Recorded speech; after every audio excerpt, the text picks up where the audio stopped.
네, 안녕하십니까. 오늘은 중국의 통일제국 진과 한중에서 한나라에 대해서 배우겠습니다. 자, 저희가 저번 시간에 어떤 거에 대해서 배웠는지에 대해서 먼저 볼 텐데요. 자, 우리가 저번 시간에는 춘추전국시대와 진나라에 대해서 배웠습니다. 자, 춘추전국시대는 전국이 나뉘어져 있어가지고 이 주나라를 인정하냐, 춘추, 그 다음에 주나라를 인정하지 않느냐, 전국시대로 나뉜다라고 했습니다. 자, 이 춘추전국시대에서 가장 중요한 것은 당연히 철제기구를 썼다라는 게 가장 중요하다라는 것 여러분들은 보셔야 돼요. 그래서 이 철제농기구로 인해 가지고 첫 번째로는 철제농기구로 인해서 뭐가 향상되었다라는 것, 그렇죠. 생산력이 향상되었다라는 것. 그래서 이 생산력이 향상되니까 당연히 쌀이 많이 나오죠. 쌀이 많이 나오는 사람들은 이거를 어떻게 합니까? 팔죠. 그래서 돈이 많이 생겨나네요. 그래서 부자가 되고요.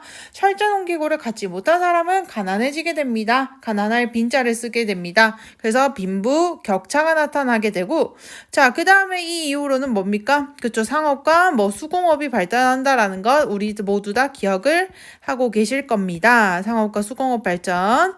자, 무기 같은 경우는 철제 무기는 어떤 게 있었습니까? 자, 이 철제 무기 같은 경우는 여러분들 기억을 해 두셔야 되는 게, 이 철제 무기로 인해 가지고, 자, 무슨 전쟁이 많이 일어났다? 그렇죠. 영토 전쟁이 일어났다라는 것 봐두시면 되겠습니다. 영토 전쟁이요.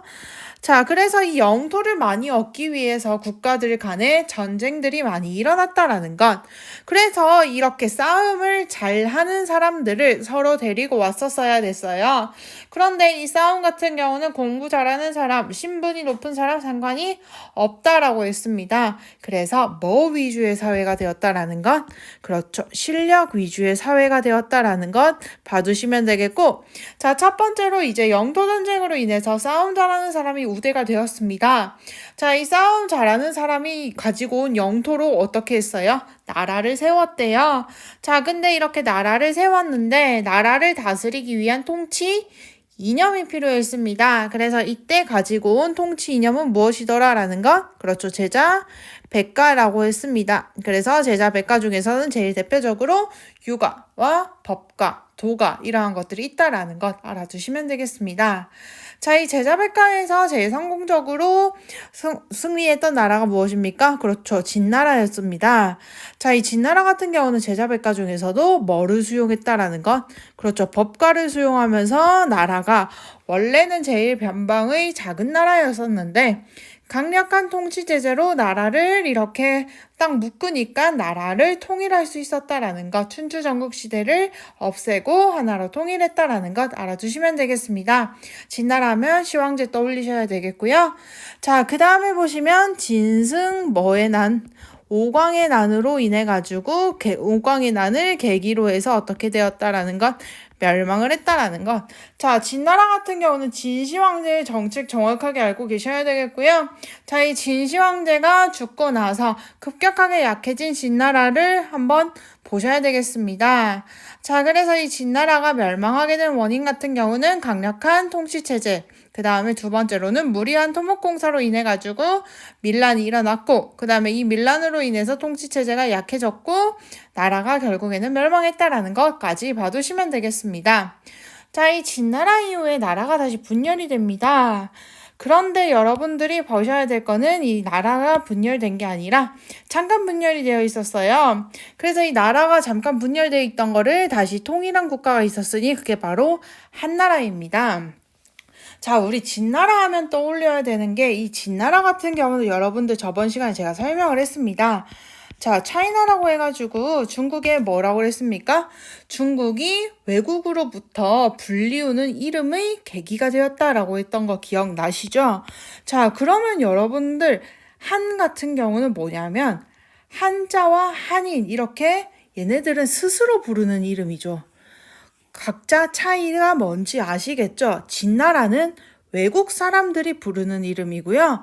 한나라는 스스로 중국인들이 자기 자신을 부를 때 쓰는 말이더라 라는 것.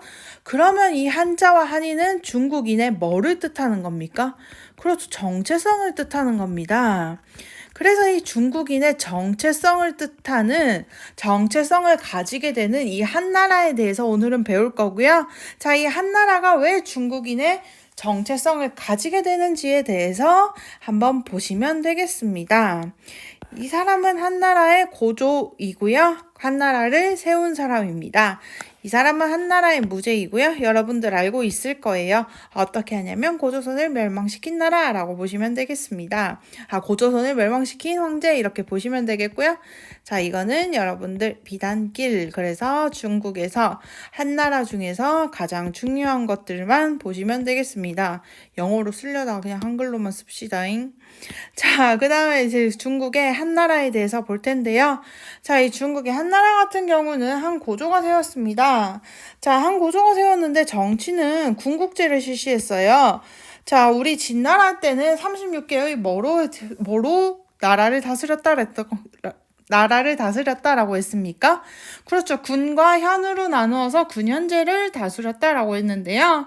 자, 이 한나라 때는 어떻게 하냐면 진나라랑 똑같이 하고 싶지 않아서 그 다음에 한나라 같은 경우는 얘 혼자서 나라를 세운 게 아니라 주변에 호족들의 도움으로 인해서 어떻게 되었다라는 것, 나라를 세웠습니다. 그러면 여러분도 우리 고려시대 때 배웠던 호족이랑 선생님 성격이 비슷해요? 라고 생각하시면 예, 비슷합니다. 호족들도 마찬가지로 지방에서 뭐를 갖고 있던 사람들, 세력을 갖고 있던 사람들이었어요. 중국 한나라에 있던 사람들도요. 자, 그렇기 때문에 이 한나라의 고조는요. 그러면 이 사람을 관리로 임명하려고 하니까 이 사람들이 지방에서 안 오는 거예요. 자, 그래서 군국제라고 하는 새로운 제도를 만들어내는데요. 자, 이 군국제는 뭐냐면 중앙은요. 어떻게 하냐면 왕이 있는 수도는 어떻게 하냐면 군과 현으로 다스리게 돼요. 자, 그 다음에 보시면 여기는 봉건제는 지방이거든요.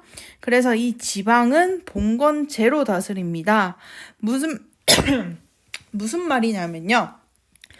왕이 있는 이 수도 근처는 관리를 임명을 해요. 그래서 왕의 지배 하에 내버려 두고요. 그 다음에 이렇게 호족들이 자기 자신을 도와주었죠. 그래서 이 호족들한테는 어떻게 하냐면 지방에 먼 곳에다가 어떻게 하냐면 제후로 임명을 하게 돼요. 제후로 임명을 해서 어떻게 하냐면 제후로 임명을 하는 봉건 제도를 실시하더라라고 보시면 되겠습니다. 중앙에는 군현제, 그 다음에 지방에는 제후로 임명하는 봉건 제도를 실시했다라는 것 꼭 알아두셔야 되겠습니다. 자, 대외적으로는 한나라의 고조는요, 대외적으로 흉노 화친이라고 적혀 있는데요. 자, 이 흉노 화친 같은 경우는 흉노한테 한번 깨졌기 때문이에요. 그래서 흉노한테 한번 전쟁에서 져서 제발 살려줘 라고 하면서 어떻게 하냐면 물자로서, 그러니까 돈을 주고 어떻게 하냐면 화친을 했다라는 것 봐두시면 되겠습니다. 자, 한나라의 무제 같은 경우는 별표 3개 쳐주셔야 됩니다. 한나라의 뭐냐면 전성기. 한나라의 전성기라고 보시면 되겠습니다. 한나라의 전성기요. 자, 한나라의 전성기였던 한나라의 무제 같은 경우는요. 여러 가지 강력한 왕권으로서 왕권을 강화했을 뿐만이 아니라 그 다음에 이 강력한 왕권을 통해서 정치적인 안정을 이루었고 그 다음에 이 정치적 안정을 바탕으로 해서 대외적으로 넓은 영토를 확장하기 위해서 노력을 했다라고 보시면 되겠습니다. 자, 한나라의 무제 같은 경우는 다시 어떻게 하냐면 군현제를 실시하게 돼요. 왜 그러냐면요. 여러분들 여기서 보시면 이 제후들이요. 지방에서 자기의 원래 세력들을 그대로 유지하게 되면 어떻게 됩니까? 그렇죠. 반란이 일어나게 되잖아요. 한나라의 무제 같은 경우는 어떻게 됐냐면요. 왕권을 강화하기 위해서 노력했던 왕이기 때문에 이 제후들, 지방에 있던 제후들을요, 한번 반란이 일어났었거든요. 그러니까 이 제후들을 어떻게 하냐면 관리로서 임명하는 군현제로서 다스린다라고 보시면 되겠습니다. 자, 그러면 여기에서 우리가 하나 정리를 해 두어야 되는 게 진과 한나라의 뭐냐면 정치 체제예요. 자, 진나라와 한나라의 정치 체제인데 간단하면서 여러분들이 헷갈려하는 것들입니다. 자, 이 진나라 있고 그 다음에 한나라의 고조 있고 그 다음에 한나라의 무제가 있죠. 여러분들 똑똑하시니까 잘 하실 수 있어요. 자, 이 진나라 같은 경우는 어떻게 한다 그랬습니까? 정치체제, 지방을 어떻게 다스린대요? 그렇죠. 준과 현으로 다스리는 무슨 제도? 그쵸. 군현제가 있었고, 그 다음에 한나라의 고조는요? 한나라의 고조는 봉건 제후들이 자기를 도와줬으니까 세력을 유지시켜주는 무슨 제도를 실시했다라는 것, 군국제도를 실시했다라는 것. 한나라의 무제는요? 한나라의 무제 같은 경우는 다시 군현제를 실시했다라는 것 봐두시면 되겠습니다. 군현제, 군국제, 군현제요. 자, 그 다음에 유교를 국교화합니다. 국교화 같은 경우는 국가의 종교로 삼는다라고 보시면 되겠는데요. 자, 이 동중서라고 하는 사람이 건의를 합니다. 동중서요. 그러면 무슨 제도도 실시가 됩니까? 과거 제도도 실시가 되고 그 다음에 지방에서 어떻게 됩니까? 중앙에 태학이 또 건립이 되고 그 다음에 지방에 학교도 건립이 된다라는 것 알아두시면 되겠습니다. 자, 그 다음에 대외적으로는 흉노를 토벌합니다. 자, 그래서 이 흉노를 토벌하는 과정에서 여러분들 여기서 주목을 하셔야 됩니다. 별표를 몇 개를 치시냐면 4개 치시면 되겠습니다. 오늘 배운 것 중에서 가장 중요한 겁니다. 뭐냐면 비단길이 나와요. 자, 이 비단길 같은 경우는 뭐냐면요. 자, 비단이 지나가는 길이라고 보시면 되겠고요. 자, 여기에서 보시면 이 대월지라고 하는 국가 보이시죠? 한나라가 여기 있고요. 자, 한나라와 그 다음에 흉노가 여기 있습니다. 자꾸 괴롭히는 거야. 오손과 그 다음에 대월지랑 국가들이 있죠. 그러니까 한나라의 무제가요. 장건이라고 하는 사람을 시켜요. 야, 네가 어디 대월지로 가서 우리를 어떻게 하자. 얘네들도 흉노한테 어떻게 하냐면 지금 화살표가 이쪽을 향해서 가고 있죠. 얘네들도 괴롭힘 당하니까 우리 함께 어떻게 하자. 흉노를 없애자라고 해서 동맹을 한번 요청해봐라 라고 얘기를 합니다. 그래서 이 장건이라고 하는 사람이 한나라 무제의 부탁을 받아서 명령을 받아서 비단길이라고 하는 것을 개척한 게 처음부터는 아니에요. 흉노와의 화친을 위해서 얘가 만들었는데 가는 길이었어요. 근데 이 중간에 흉노한테 잡히고 온갖 수모를 다 당하고 그 다음에 10년 만에 대월지에 도착을 합니다. 그런데 어떻게 되었을까요? 동맹이 거절당해요. 동맹 거절당합니다. 그래서 이 장건이 슬퍼하면서 다시 이 한나라로 오게 되는데 자, 이 한나라로 오게 된다라고 했습니다. 이쪽으로 조금만 가면 어딜까요? 유럽이에요. 자, 그러면 여기에서 한나라와 대월지가 원래는 길이 없었거든요. 길을 알지도 못했어요. 그런데 장건이요. 지금 이렇게 길을 왔다 갔다 하면서 서로 간에 여기 대월지나 유럽에서는 저기 중국에서 좀 특이한 옷, 비단 옷 이런 것들을 보면서 우와 신기하다. 저런 옷 나도 갖고 싶다라는 생각을 갖게 되겠죠. 그러니까 여기에서 장건의 비단길 같은 경우는요. 동과 서를 연결하는 무역로가 되었다라는 것 알아두시면 되겠습니다.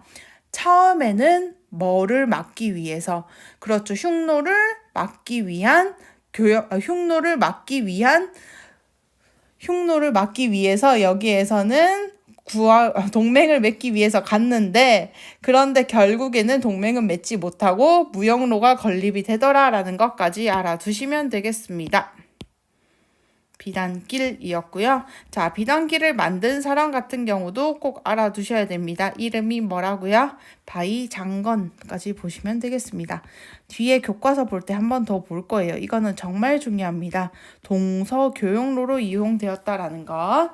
자, 그 다음에 고조선을 공격했대요. 우리 고조선 할 때 배웠었죠. BC 108년, BC 108년 이러면서 진국과 한나라의 교역을 교역을 어떻게 했다라는 거 막 방해해가지고 한나라에서 쳐들어왔다라고 하는 그 한나라가 바로 이 한무제 때의 한나라다라는 것 알아두시면 되겠습니다.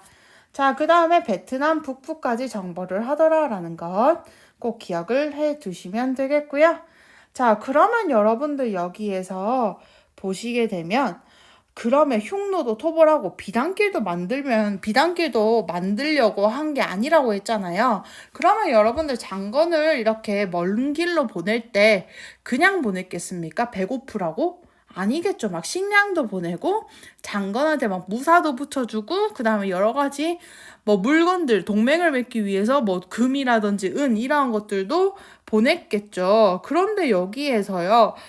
그렇다 보니까 대외 정벌을 많이 했죠. 대외 정벌을 많이 하다 보니까 뭐가 많이 듭니까?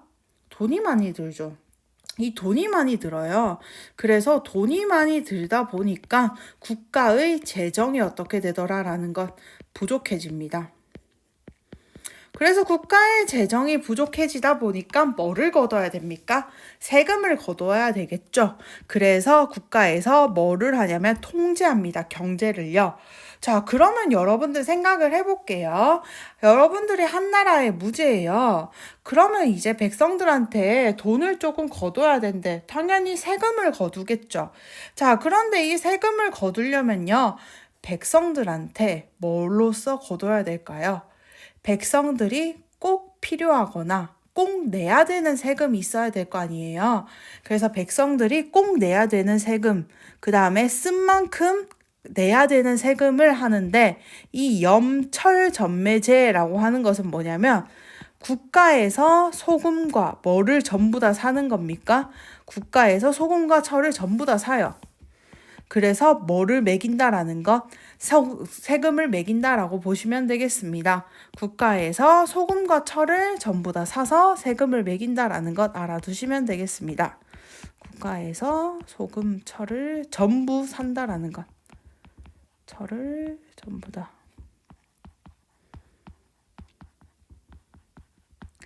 그 다음에 거기에서 국가에서 뭐를 한다라는 것. 세금을 붙인다라는 것. 소금, 철의 세금. 오늘날에 뭐라고 생각하시면 되냐면요. 담배요.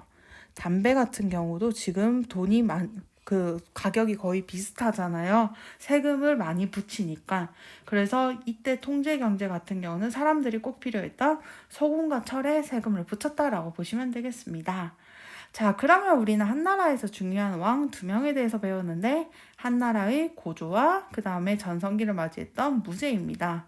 자, 이 한나라의 무제 같은 경우는 왕권은 강했지만 뭐로써 대외 교역이라든지 대외 정벌을 활발히 하면서 재정을 부족하게 했고 마지막에는 염철전매제를 실시했죠. 이 나라에 돈이 있습니까? 없습니까? 없죠. 그러니까 정치가 혼란해지게 됩니다. 그래서 이때 슬그머니 누가 나타나게 되냐면 외척과 환관이 나타나게 돼요. 자, 외척은 여러분들이 압니다. 외척은 누구예요? 그렇죠. 그렇죠. 외갓집이라고 생각을 하시면 돼요. 그런데 여러분들 환관이라는 말은 들어봤어요? 자, 이 환관 같은 경우는 무엇입니까?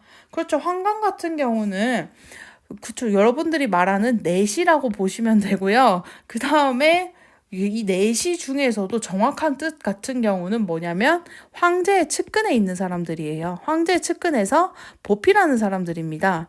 그러니까 황제의 모든 것을 다 알고 있어요. 그렇다 보니까 이 사람들의 권력이 굉장히 셌는데요. 이 외척과 환관의 횡포로 인해서 한나라가 처음에 멸망하게 됩니다. 특히나 이 외척이었던 왕망이라고 하는 사람이 한나라를 멸망시키고요. 뭐를 세우냐면 새로운 신나라라고 하는 나라를 세우게 됩니다. 그런데 이것도 역시 오래 갑니까? 못 갑니까? 못 가죠. 그래서 후한을 세우게 됩니다. 다시 한나라의 왕족이 누구랑 같이 세우냐면 위드 호족이라고 보시면 됩니다. 그렇다 보니까 이 호족의 세력이 어떻게 됩니까? 여러분들 굉장히 강해지겠죠. 그래서 이 호족의 세력이 굉장히 강해진다라는 것 알아두시면 되겠습니다. 자, 그 다음에 이 호족의 연합 정권이었으니까 호족들이 뭐가 많아집니까? 후원 때는요. 돈이 굉장히 많아집니다. 특히나 호족 같은 경우는 비단기를 이용해서 뭐를 많이 했냐면 무역을 많이 했거든요. 그래서 이 무역을 많이 하다 보니까 이 사람들이 돈도 많고 그 다음에 세금을 잘 낼까요? 잘 내지 않아요. 그렇다 보니까 백성들한테 뭐를 내게 할까요? 자기의 세금을 내게 합니다. 그런데 백성들 입장에서 황당하죠. 그런데 호족들은 뭐가 세요? 권력이 세다 보니까 백성들이 반항을 하더라 못하더라 못한다라는 것도 알아두시면 되겠습니다. 그래서 백성들이 삶이 너무나도 힘들었대요. 백성들이 살기가 너무나도 힘들다 보니까 뭐가 생기냐면요. 이 백성들이었던 특히나 농민들의 삶이 힘들어서 붉은이 아니라 노란색의 두건을 쓴 황건적의 난이 일어나게 되더라라는 것. 이 황건적의 난이 일어나게 되는데 이 황건적의 난을 막기 위해서 왕실이 호족의 힘을 빌리게 됩니다. 그렇게 되면요, 여러분들 왕족의 힘은 어떻게 됩니까? 더욱더 약해지고 결국에는 후한 역시도 어떻게 되더라라는 것, 멸망하더라라는 것 알아두시면 되겠습니다. 자, 그러면 여기에서요, 아까 설명 잠깐 했듯이 중간에 있는 신나라를 기점으로 해서 자, 이 신나라를 기점으로 해서 중간 이 이전을 뭐라고 하냐면 전한이라고 하고요. 이 신나라 이후를 뭐라고 하냐면 후한이라고 합니다. 그래서 이 한나라 같은 경우는 두 가지로 나뉠 수가 있다라는 것도 알아두시면 되겠습니다. 자, 그 다음에 교과서의 비단길을 보겠습니다. 장건의 비단길 개척인데요. 자, 이거 꼭 읽어보시고 문제 꼭 푸셔야 됩니다. 장건의 비단길 굉장히 중요하다라고 했습니다. 자, 흉노와의 왜 장건이 비단길을 만들었냐라고 하면요. 자, 뭐로써? 자, 대월지와 뭐를 맺기 위해서? 동맹을 맺기 위해서.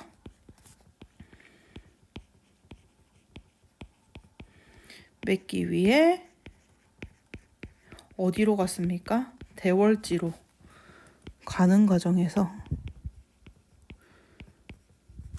가는 과정에서 경로가 생겨남 이렇게 보시면 되겠습니다. 길을 알게 됐다라고 보시면 될 것 같아요. 그래서 경로가 생겨났다라는 것. 자, 흉노를 찾아서 이렇게 갔는데 10년 만에 갔는데 이거 동맹은 성공했다 실패했다. 실패했다라는 것도 참고해 두십시오. 동맹 실패.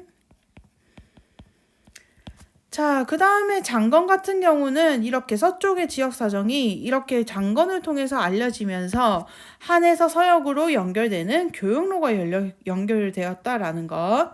이 교역로를 중심으로 많은 사람과 물자가 왕래하게 되었다라는 것 알아두시면 되겠고, 특히나 중국의 대표적인 상품이었던 비단이 서쪽으로 흘러갔기 때문에 이 길을 비단길이라고 부르게 되었다라는 것 알아두시면 되겠습니다.